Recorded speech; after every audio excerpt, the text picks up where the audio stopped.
What happened that terrible night still chills the soul. In the early hours of December 18th, Dannielle Finlay-Jones endured a brutal, relentless assault at the hands of Ashley Gaddy, a man she once trusted.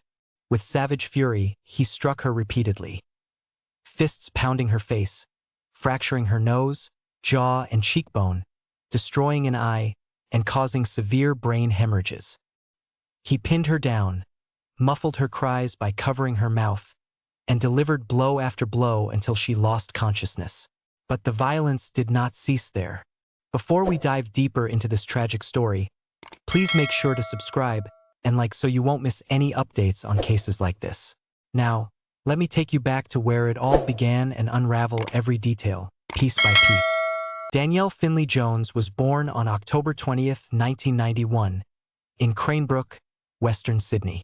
She was the younger child of two siblings, growing up under the care of her mother, Jackie, following her parents' divorce when Dannielle was only 4. Her father was largely absent from her life. From a young age, Dannielle displayed an immense passion for soccer, initially playing on boys' teams due to a lack of girls interested in the sport nearby. Her dedication led her to become team captain, earning numerous awards and admiration from peers. Beyond playing, she coached youth teams and even became the face of a prominent women's soccer campaign in 2017. Balancing sports and academics, Dannielle attended the University of Sydney, where she pursued education and social work. Upon graduating, she crafted a fulfilling career as a teacher, simultaneously maintaining her athletic involvement. Known for her intelligence, charm, and magnetic personality, she was beloved by friends and colleagues alike. Dannielle's vibrant sense of humor and kindness made her the life of any gathering. Despite many admirers, Dannielle prioritized her career and fitness, keeping relationships secondary. She lived with her mother, sharing a close bond akin to best friends, spending much of their free time together. As Dannielle approached her 30s, she began yearning for a deeper connection. A stable, meaningful relationship with someone she could trust and envision a future with. Although she had dated casually and attracted attention, she had never seriously considered any partner as a life mate, often ending relationships that conflicted with her goals. Ready for commitment, she created a Tinder profile, hoping to find genuine love. After months of swiping, she connected with Ashley Gaddy, a man 4 years her senior. Ashley appeared warm, charming, and sincere. They quickly formed a connection, sharing laughter and personal stories during their first in-person meeting. His charisma captivated Dannielle, leading her to introduce him to her mother, Jackie, who also approved of him. However, beneath Ashley's charm lurked a dark side. Intense jealousy and controlling tendencies. Dannielle initially found his possessiveness flattering, mistaking it for devotion. As weeks passed, Ashley's behavior escalated. He sought to control Dannielle's social life and decisions, but she adapted, striving to be the perfect girlfriend and envisioning a future with him, including marriage. Her lack of long-term relationship experience likely clouded her judgment. Ashley continued presenting himself as family-oriented, sharing dreams of starting a family that deeply resonated with Dannielle.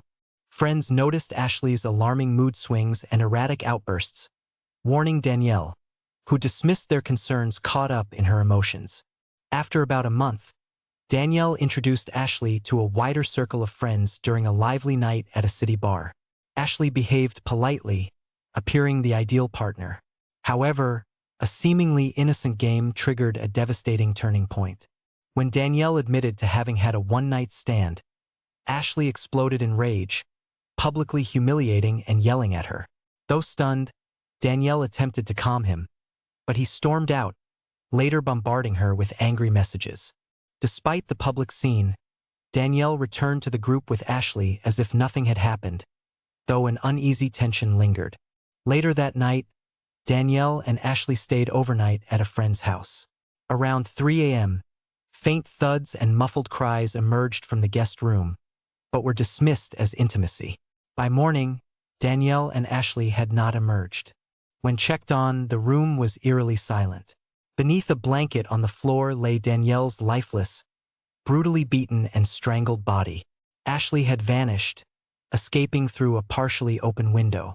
Forensic examination revealed the horrifying extent of Dannielle's injuries. Shattered facial bones, fractured skull, brain hemorrhages, and strangulation marks. The overwhelming evidence pointed to Ashley, whose violent history was soon uncovered, multiple assaults and stalking incidents against over a dozen women, with prior lenient legal consequences failing to prevent his escalating violence. Ashley's flight ended in a tense cliffside standoff, followed by his capture and psychiatric evaluation. Despite his erratic behavior and diagnosis of excitable psychopathy, justice was slow. Before sentencing, Ashley was found dead in his jail cell under suspicious circumstances. Dannielle's family, heartbroken and devastated, transformed their grief into advocacy, campaigning for stricter dating app regulations and mandatory background checks to prevent others from falling victim to dangerous individuals masquerading as charming partners. This tragic case is a stark reminder of how manipulative and violent tendencies can lurk beneath a facade of charm, and how vigilance, awareness, and systemic change are crucial to protect vulnerable individuals seeking love. If you found this story compelling and want to learn about more cases with deep insights, please subscribe and hit the like button. Your support helps bring awareness to these important issues.